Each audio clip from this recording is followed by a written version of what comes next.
This week, we answer the age-old question of how long is too long to leave your partner on red. But first, we consider the importance of learning your partner's love language. Does it really matter? Are love languages really a thing? If they are, should you try to learn your partner's love language, even though it makes you uncomfortable? Welcome to the talking phase. Hello and welcome to the Talking Phase podcast. My name is Tom, and I am joined, as always, by my talented, zesty, and beautiful, engaging co-host, Pam. How are you, Tom, Pam? I am great. You are up to the challenge. I got 4 adjectives today. You saw that I was counting them. Anybody watching this on YouTube saw that I was counting them.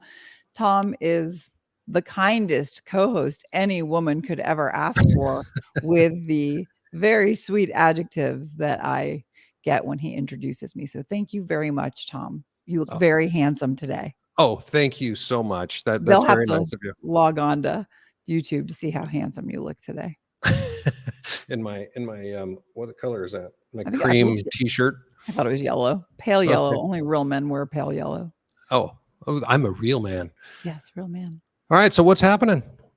Talk to me. What's happening? It has been a week. Concert. We are coming down to the finish of the summer concert rush, where we spend way too much time sitting outside in 90-degree or above heat, listening to bands that haven't put out new music from the 2000s. It's probably been going to see the Gin Blossoms, and then, believe it or not, I don't know if you've ever heard of this band because you're a guy, but like one of my favorite bands in high school was Air Supply. Oh, of course, Air Supply. You know Air Supply. I'm sure some girl dragged you to an Air Supply concert at some point in your life. Yes? I've seen Air Supply, but I think it was within the last 20 years. So it wasn't a high school thing, but I've heard Air Supply. Well, I think that every Gen Xer, boomer, maybe some millennials that were forced by their parents have listened to Air Supply.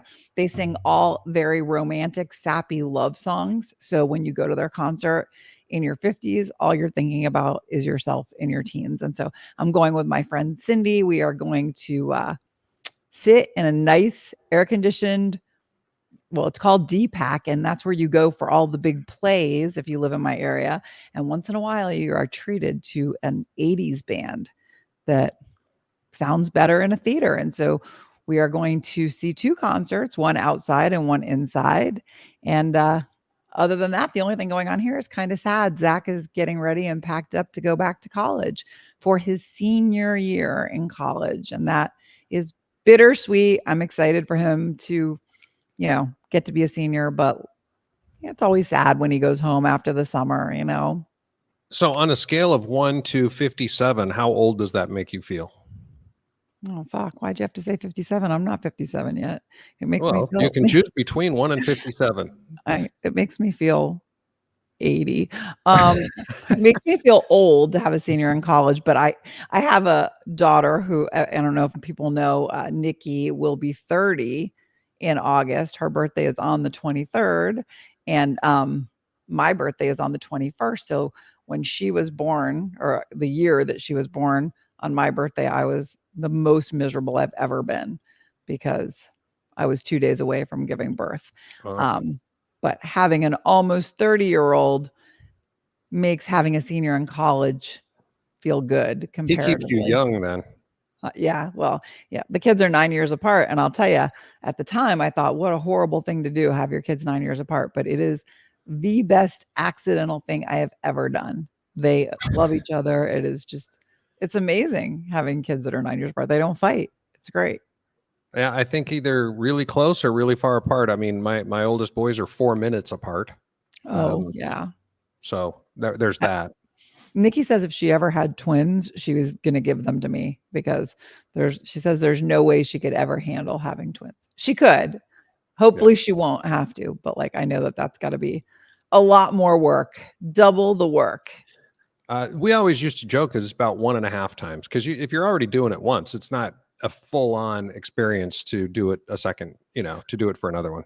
I just can't imagine. I cannot imagine like getting one to sleep and then having the other one wake up, or having one wake the other one up. I just can't imagine. Hmm. Like, you're nursing, you have one on each boob. Like, is that what that looks like? It's That, just, yeah, that was tough for me. yes, I'm sure it was. Yeah, my boobs have never been the same. Well, they have surgery for that if you're interested. But yeah, I think it's probably easier on the dad all the way around, because carrying twins has got to be something that is Oh yeah, worse than carrying one. everything's easier on the dad, of course. Well, when it comes to birthing, I think that's probably true. Yeah, I don't think you. I think you can take out the probably. right. I don't want to offend your father, your fathering abilities by saying that women have it much worse. But yeah, Well, I'm often Like Jim Gaffigan, the comedian, said, "Look, the men that get upset about that are like, wait a minute, I contributed too. I spent 30 seconds doing the thing I enjoy doing more than anything in the world." that was like how any man. I mean, I understand you are donating DNA, but like other than that, like, come That's about on, it. come on. But you guys, usually if it's a good dad, they're there for all the dirty work once we do all the hard work up front. Sure. When my twins were kids, I mean, they're still kids in my mind, but when they were babies, especially during those first year or so, I was up with them every night, all night, because while one, she had the two kids latched on, um, and then she'd hand me one of them and I'd be burping one while she's burping the other. And then I'm changing him and she's changing the other one. And I mean, yeah, it was a team effort It every takes a single time they village. got up. What? I said it takes a village. Oh yeah, it was. Yeah, we were the most sleep deprived people I've ever seen. So Well, that's all that's going on here, is just the end of concert season and sniff, sniff, Zach going back to school for the last year. And what is going on in your neck of the woods? well, not a whole lot in my neck of the woods, but I will say that the day that this show drops, we're recording a couple of days early, but the day that this show drops, the very next morning or the next day, my dad turns 93 years old. Wow. Happy birthday to him. Does he listen to our podcast? I doubt it. Actually, I hope not. He doesn't want dating advice and relationship Yeah. advice from us. He says he has a girlfriend, but he's had this girlfriend for, I think, let's see, my mom passed 8 years ago. So he's had this girlfriend for 7 years and no one's met her. So I think she's like an imaginary friend. Hey, kudos. But he's to him. happy. So good for him. And 93, those are some good genes. Absolutely. And so anyway, but I'm actually very fortunate that I'm going to go, I'm going to be seeing him very shortly.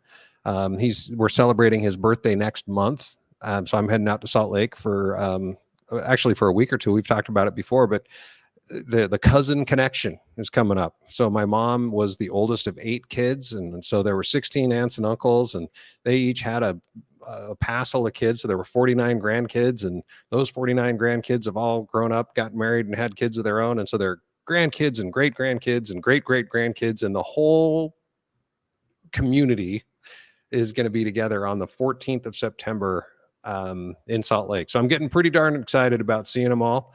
That's amazing. Yeah, it's a crazy time. We do it every other year, the cousin connection thing, and every year, I mean, every time we do it, there's literally an extra 100 people there.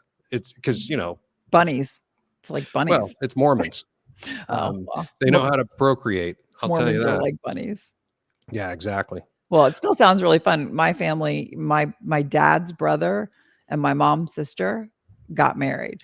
And so, normally, your mom has a sister and then she marries somebody else and brings in cousins, and then your dad has a brother or maybe more than one, and they marry other people and bring in more. So our family is very small because it was just 2 sisters married 2 brothers. And I wound up with, my dad has a brother and a sister, so I wound up with a total of 5 cousins.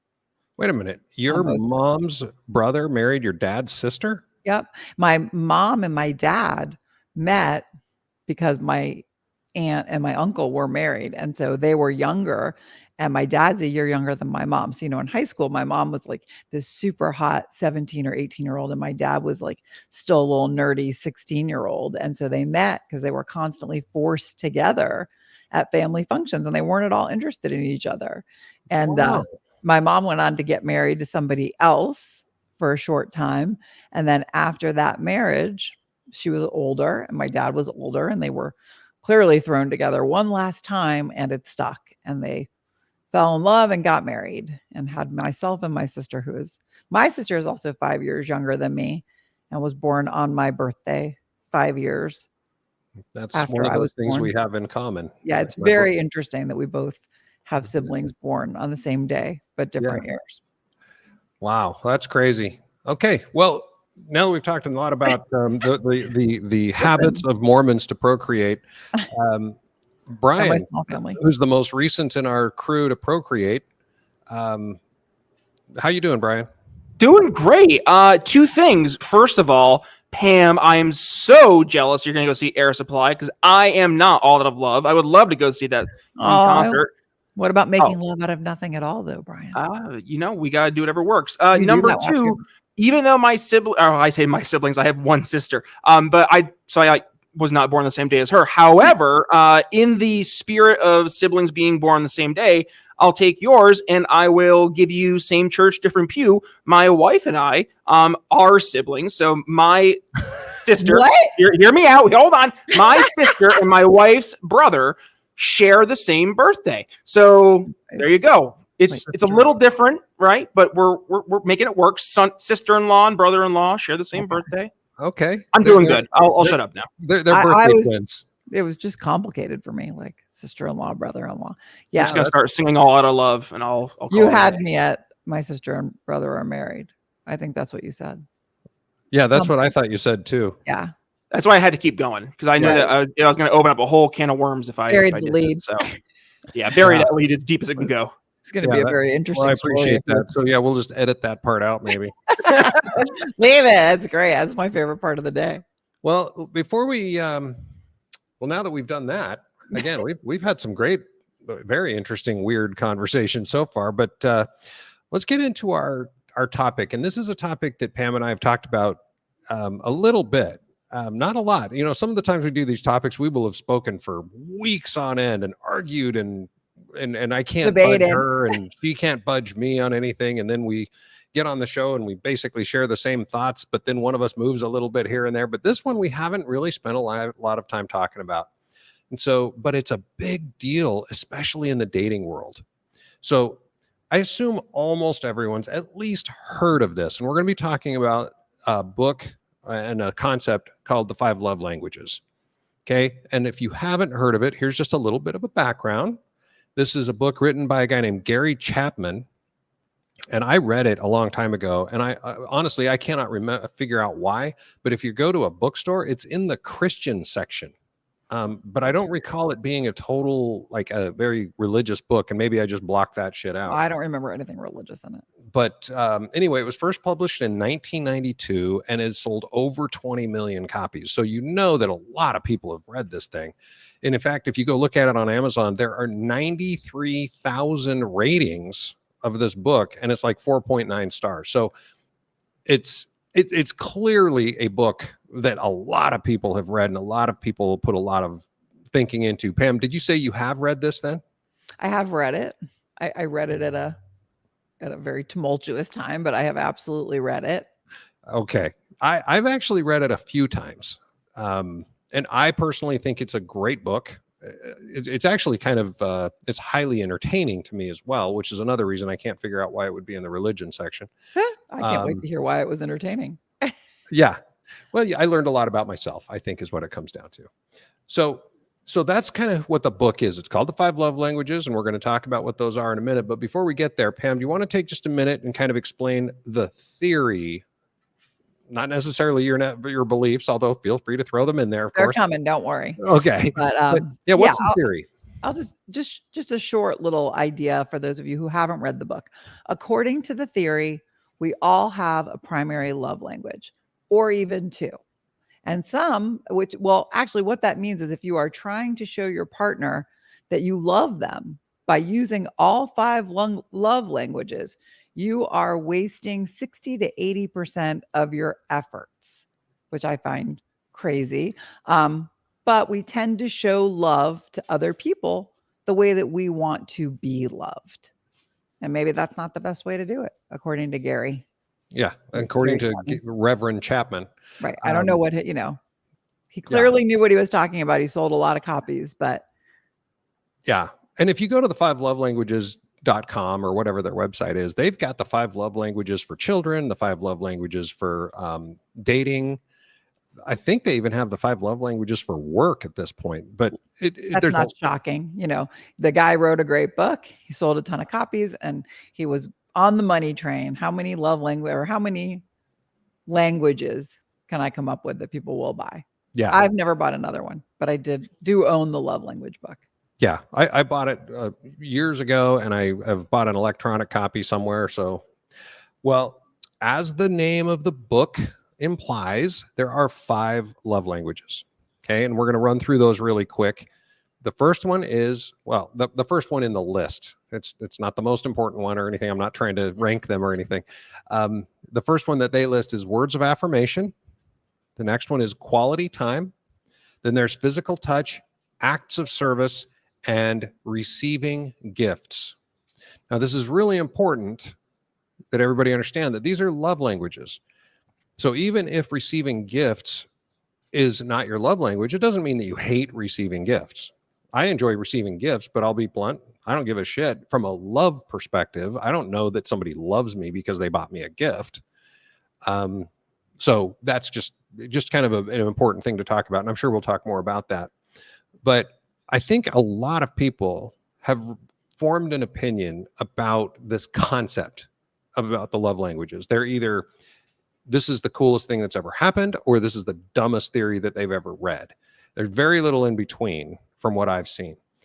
For the record, in case anybody hasn't gathered it yet, I'm a big fan. I'm a big believer. I think it makes a ton of sense. So Pam, what are your thoughts? Let's start figuring out where we stand on this.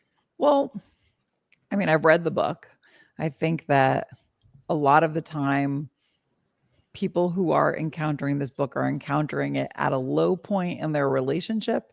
And therefore, the book has been set up to fail for those of us who are in the last ditch effort, counseling, trying to save a relationship.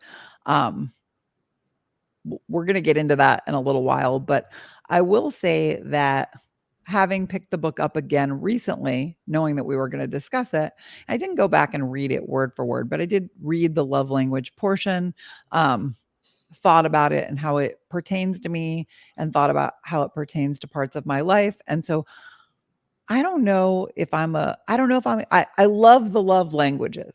I'm just not positive that I believe that by only speaking 1 or 2 of them, you're wasting 60% of your time. I'm not positive I'm on board with that. But I do believe that the love languages are a lot like your list. And I think that they kind of cover every possible thing that somebody could want in a loving relationship. Yes. I mean, they're umbrella terms, right? So for example, yes. Chapman says that, like you said, most of us speak 1 or 2 of these languages. I mean, and again, we say speak the language, but it's really, this is how we feel or know that we're loved by our partner, is that he or she gives us these 1 or 2 things. Now, but he also talks about that each of us has our own dialect. So just because, like, for example, let me share my 2 love languages.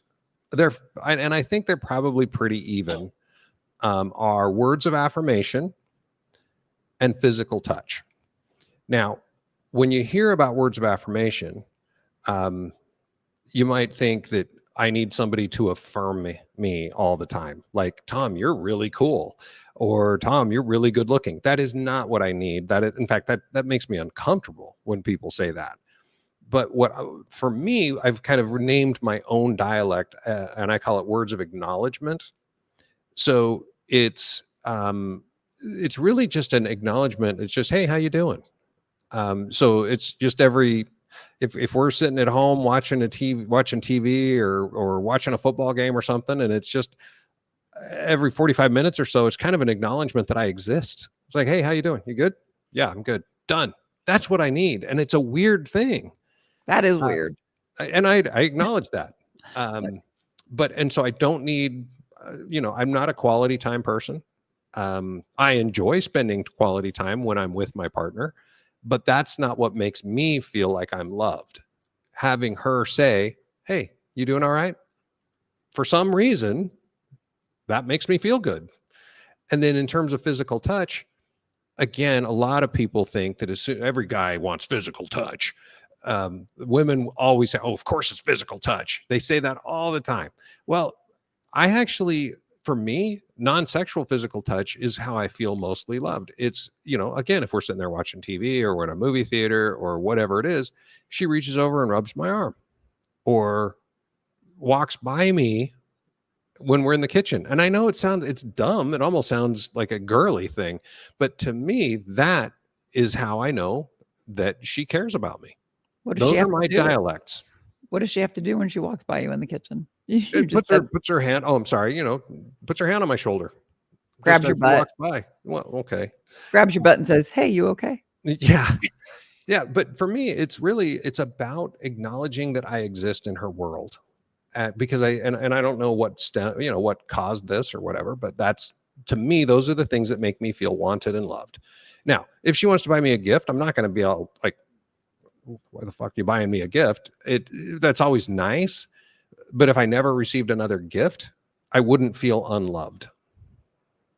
That makes sense? Well, yeah. I mean, I don't think I think that most people who look at the love languages would be hesitant to say that gifts is their love language. I think that you're setting somebody up for failure almost from the get-go, because who wants to be in a relationship with somebody who says, yeah, my love language is gifts? I mean, like, that just sounds terrible. I mean, I understand that there are people who it is their love language. I think it's probably more likely to be the buyer's love language than the receiver's love language. Somebody who shows their love by buying a gift, as opposed to somebody saying, I feel really loved every time you buy me a gift, but don't touch me and don't say anything nice to me. Well, again, you're taking that a little bit differently, though, because again, the Chapman's theory is that we tend to show love in the way that we want to receive, or that we know that we're loved. Not all the time, but that's how we tend to do it. But the other thing is like you just said, no one's saying don't touch me, Right. if that's not their love language.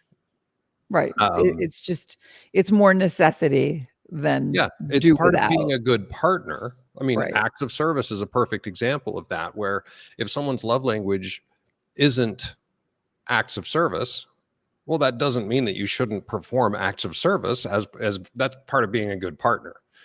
That's another one that's a real kind of issue for me, is the acts of service, but mainly because I found out about the book while I was in therapy to try to fix a relationship.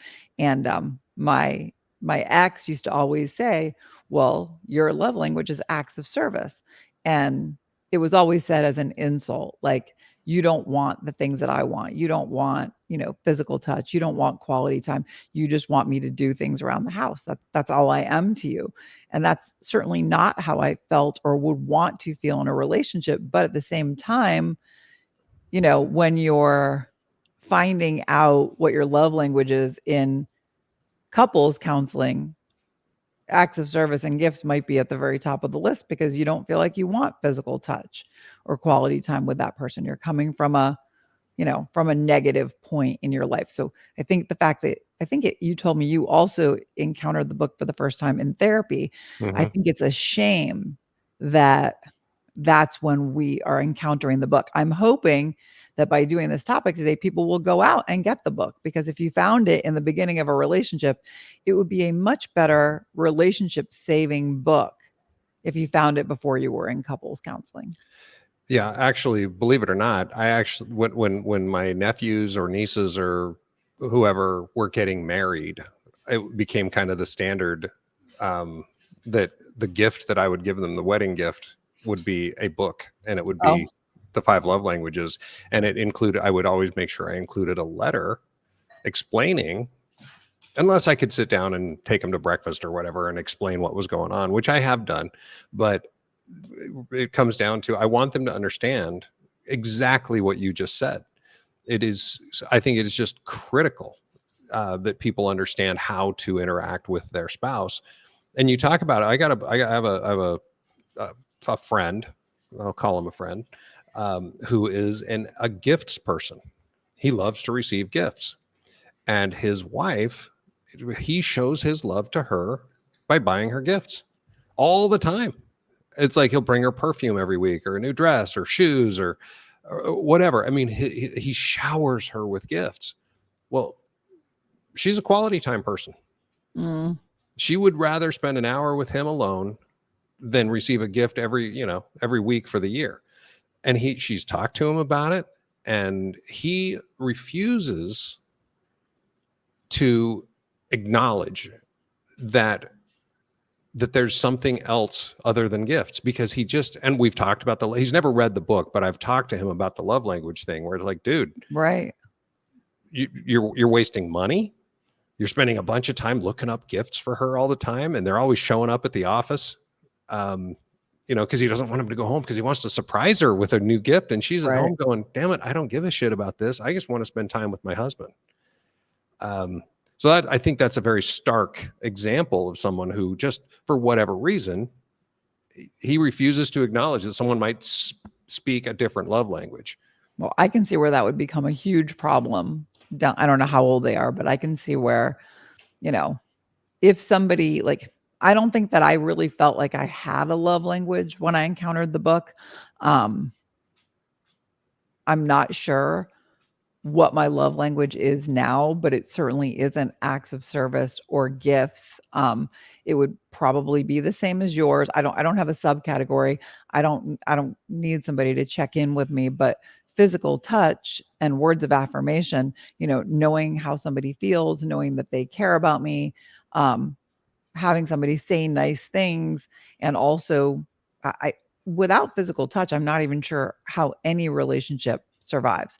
And I also don't mean sexually. I mean, at the end of the day, if you don't want to have your hand on the person that you're in a relationship with, whether it's their shoulder or holding their hand or just having your hand on their leg while you're sitting next to each other, I don't even know how a relationship gets to the point of a boyfriend, girlfriend, dating, marriage without physical touch. Maybe you could survive without words of affirmation if you're just so confident that you don't need to hear anything from anybody else. But without physical touch, to me, it's almost a non-starter for a relationship. Well, so clearly, physical touch is either your primary or one of your primary love languages. I think I'm going to send you the link after this to ask you to take the test, because it just takes 10 minutes to take the test online. I'll take your test. I'll take your test. I'll Okay, take it. I feel like, I don't know, those two things are, I mean, they're so even in my mind, but when you bring in quality time, I feel like that goes right onto the stack. Like, if I'm not spending quality time with the person I'm in a relationship with, I think it's almost the same thing for me. It's like those three love languages, with one without the other, I just don't know what drives the people to want to say, I want to be with this person for the rest of my life, if you can't have those three. And so it's really hard for me to say that, like, I believe you pick one, or even if we're being gracious and we're saying you pick two. Yeah. Acts of service, you can do things for each other.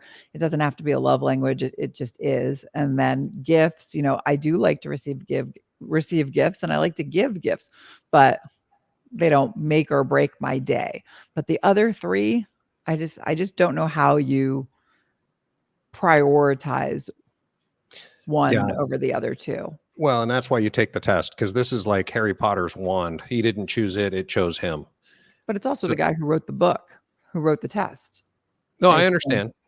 I get it. But again, we're going off of the theory that it's a real thing, and some people think it's horseshit. I get it. I won't say it's horseshit, but to even say we're going off the theory that it's a real thing, I don't know. I don't know that I think it's a real thing. I think Well, that then you the think it's love, horseshit. What's the difference? well, because I think the love languages themselves are amazing, fantastic, necessary. But I just don't know about picking one or two. And I don't know even how acts of service became an important love language.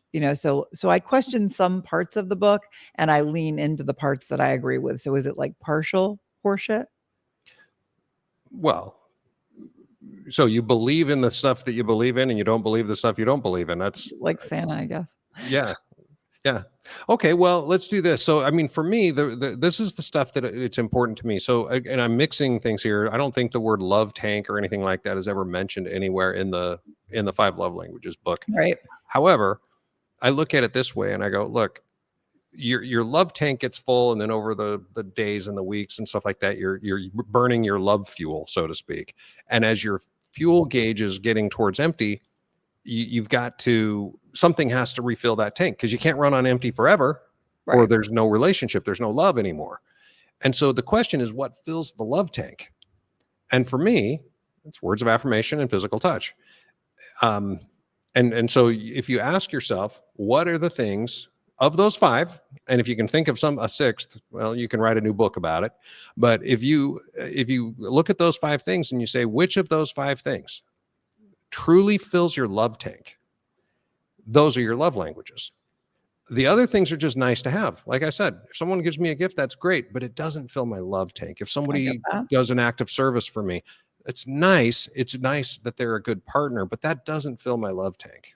So that's how and again, whether you take the test or not, that's kind of how I've been able to think about this for myself.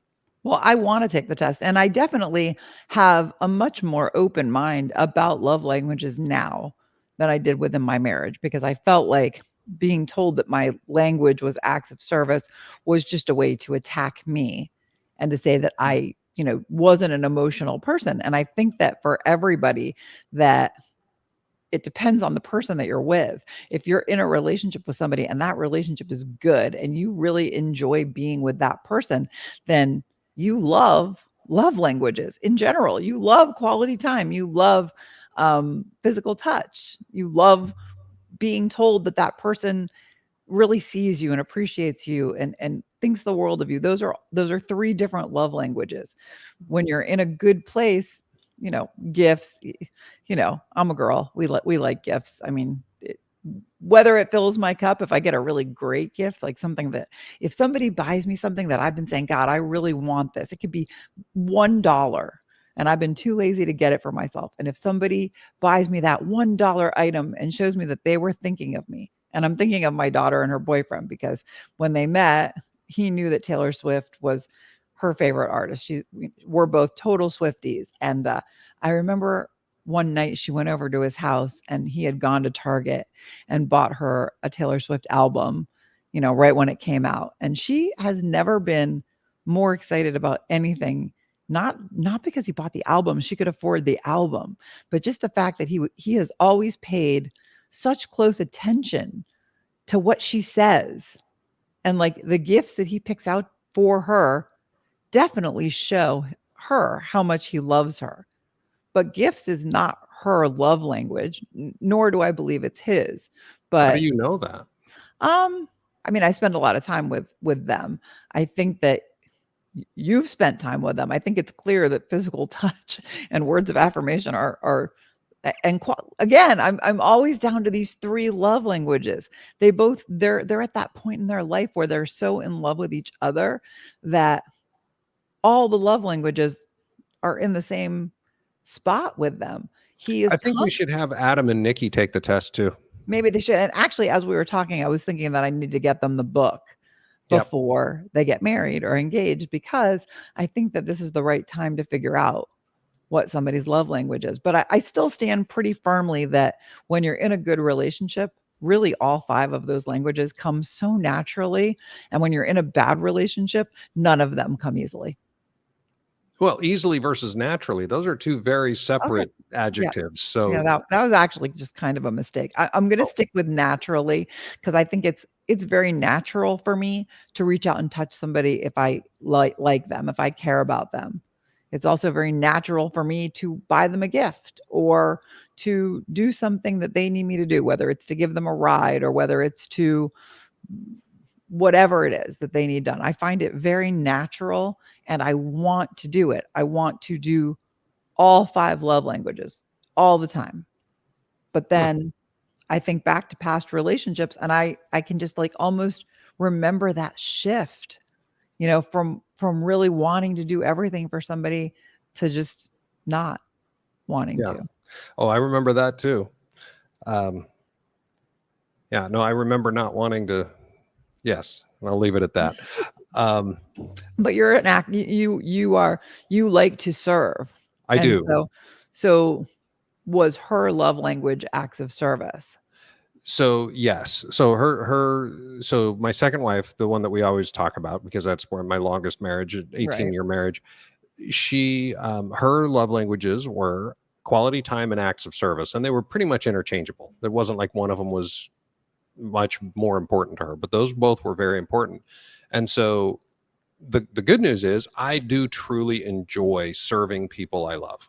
I it's very therapeutic for me to know that I have made somebody's life easier. Um, Whether that's taking out the garbage or I don't know, cooking dinner, or it was from the simple stuff all the way to remodeling a house. I mean, just whatever she wants, I find it therapeutic for myself to know that I took care of it so she didn't have to worry about it. But what's weird, and this kind of blows the Chapman theory about how you tend to show love the way you want to receive love. When someone does serve me, I feel awkward. I don't like to receive acts of service. I like to give acts of service. How weird is that? I can imagine that would be very difficult for somebody who really wants to serve you. You know, if it makes you uncomfortable. I mean, you would have to, God, do we not talk about communication? You would have to communicate with somebody. Listen, I know you really want to do this for me, but just sit the fuck down. Let me do it. Like, exactly. And that's sometimes you have to do that because both parties have to learn each other's love languages, and learn how to speak and understand. I think we should ask Brian, as the quote newlywed of the yes, show. He can wrap up our segment on love languages. Yeah. All about his and his wife's. Yeah. So my wife and I, back when we were engaged, I believe we did this. And that was a long time ago. So I'm trying to think back to the answers, but I'm pretty sure for my wife, she liked, it was the acts of service and I believe quality time were the top 2 for her. For me, it was physical touch and words of affirmation. So it was obviously a little bit of a yin and yang. We had, and just getting real. It's always been something we've worked on is how do we better show each other that we care for one another. And this was part of trying to figure that out. And this was something I think it really has helped us. And looking at it today, I guess we don't even think about the things we do to each other or for each other as a love language. It has become more just ingrained. And I think that's kind of speaks to like, if it becomes more of what, like, it just becomes your routine, like brushing your teeth. And I don't want it to sound like you're just kind of like not even thinking about how you treat your significant other, but just the fact that you know that person so well and you're able to now almost reflect to them what they need, and vice versa, right? For that matter. So yeah, I think that's kind of where I'm at. And again, I'm going very high level from when we did go over this. So yeah. Well, and I think it's probably a lot easier. I mean, it's probably not automatic, but it's probably a lot easier if you are dating somebody or married to somebody who does have the same love languages, and it's going to come a lot more naturally than trying to teach yourself to perform acts of service if you don't like to do that. Well, it also removes the guessing too, right? Like it's one thing to, like when you're in the courtship, to kind of try things out and see what works. But when you're with someone and you're saying, yes, you are my person, I want to make sure I know you and what makes you tick and how I can help you. Because to Tom's point too, like for me, I don't like getting gifts, but I like helping. I really love that. Like for me, it gives me an intrinsic joy like just knowing that you made somebody feel good. Right. Like that, I think that goes kind of my coaching personality too. Like I love coaching. I love seeing people get it. And that's just something that I can't put a dollar amount on. I can't put it into a word. It feels good. And I guess, when you think about how you engage with your significant other, if you're able to remove the guesswork and just know that you're able to meet them where they are and give them what they need, and vice versa, like that communication is so key. Because if you're not able to communicate, then at the end of the day, like you're on pins and needles. Like it's not really a strong relationship. Absolutely. Right. So everybody needs to get the book. Yep. And you can go and take the test, by the way. It's the number 5. So 5lovelanguages.com. The test is free. You don't have to buy the book, although the book gives you a lot of context around the questions that they're asking you. It's not just going to say, do you like acts of service? Right. I mean, they do a right. good job of giving you the test. And I know that I will be a better partner now that I am looking at the book with clearer vision, without any anger, and hoping that my next relationship will be my last relationship.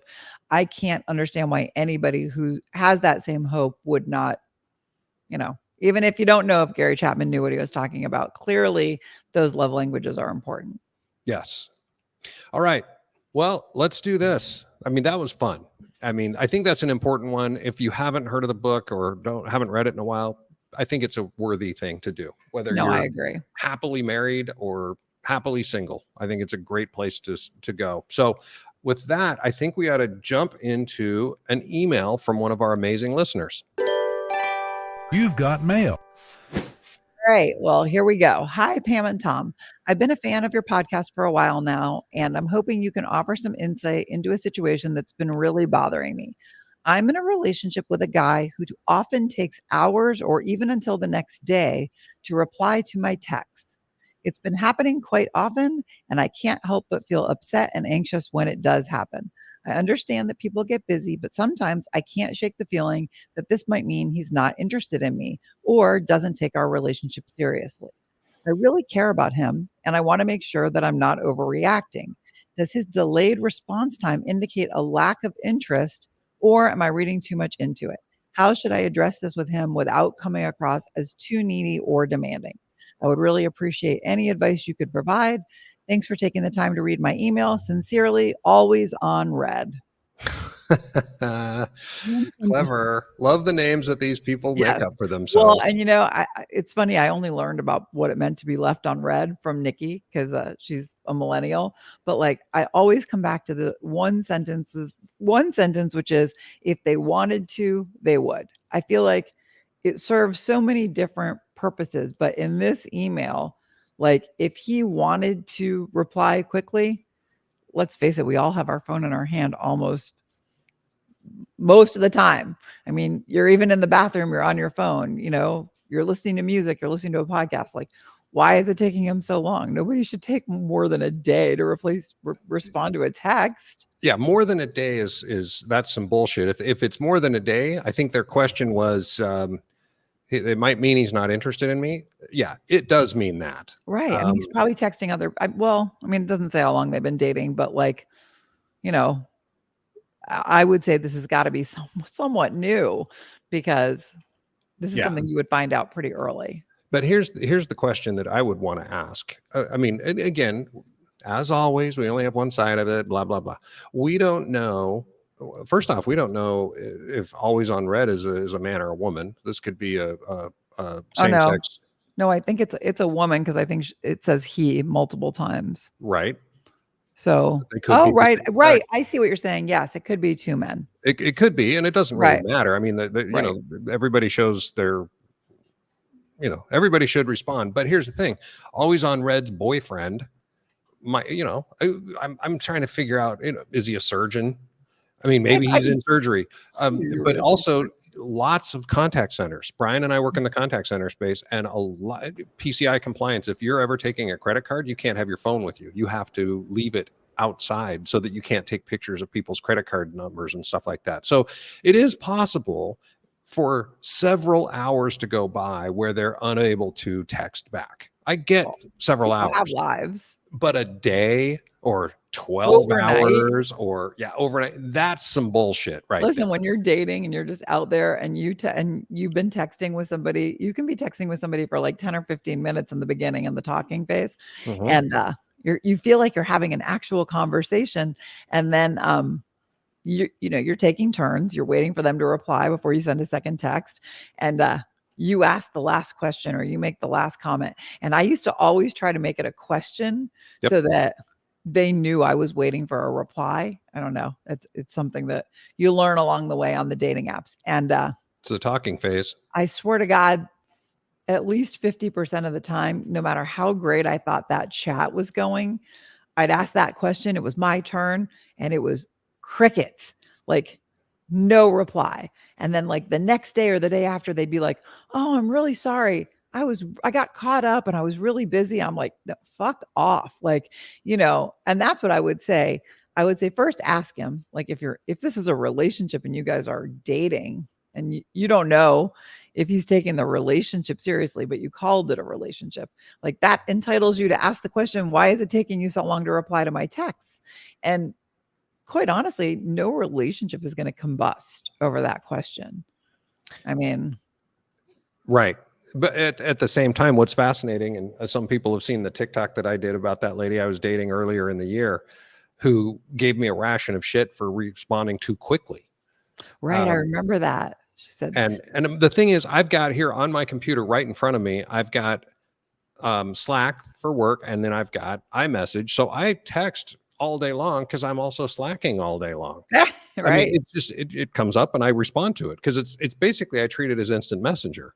And so she, I wasn't, and she kept saying that I was desperate because I responded too quickly, which I think that's some bullshit too. Right.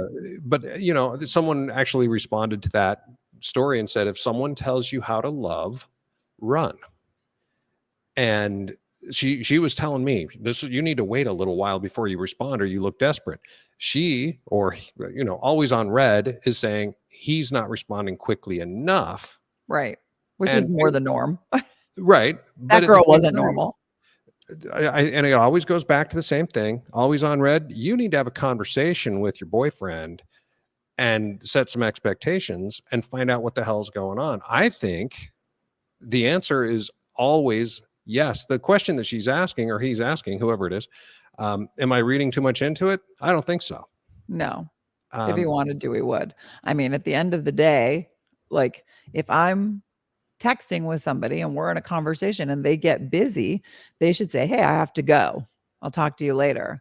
And then maybe you still never hear from them again. But like if this is a relationship that they're in and she's obviously upset about the fact that he's not getting back to her, like does he show up for dates on time? Does he show up at your house when he wants more than a text? I mean, like this is give and take.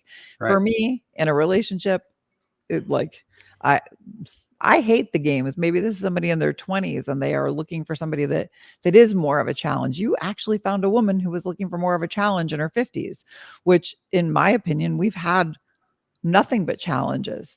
If you're divorced and in your 50s and you're single again, you're sick and tired of the challenge. So if I run into somebody who's like playing games, I'm completely uninterested. I'm done. Absolutely. And that's my advice to always on red is talk to your boyfriend, find out what the fuck is going on. And if it's okay and you understand, good for you. And if they don't come clean or give you a good answer, I would end it. I know that seems harsh.